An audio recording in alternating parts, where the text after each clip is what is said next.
Israeli সেনাবাহিনী Gaza city নিয়ন্ত্রণ নেওয়ার পরিকল্পিত অভিযানের প্রথম ধাপ শুরু করেছে বলে নিশ্চিত করেছেন দেশটির সামরিক মুখপাত্র ব্রিগেডিয়ার জেনারেল এফি দেফরিন।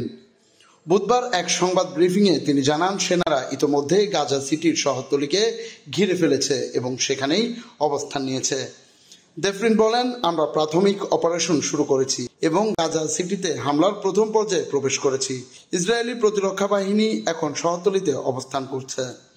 তিনি আরও যোগ করেন, হামাস বর্তমানে একটি গেরিলা বাহিনীতে পরিণত হয়েছে যা পেটানো ও আঘাতপ্রাপ্ত। আমরা গাজা সিটিতে তাদের বিরুদ্ধে হামলা আরও বাড়িয়ে দেব। গাজা সিটি সন্ত্রাসী সংগঠনের সরকারি ও সামরিক আতঙ্কের ঘাঁটি। একই দিন খান ইউনিসের দক্ষিণাঞ্চলে ইসরায়েলি সেনাদের সঙ্গে হামাসের তীব্র সংঘাতের খবর পাওয়া যায়। রাতভর চালানো বিমান হামলায় গাজা সিটির বিভিন্ন স্থাপনা ক্ষতিগ্রস্ত হয়। স্থানীয় সূত্র জানায়, ফিলিস্তিনরা বৃহস্পতিবার ভোরে ধ্বংসস্তূপে পরিণত হওয়ায় ঘরবাড়ি ঘুরে দেখেন এবং নিখোঁজদের খোঁজ করতে থাকেন।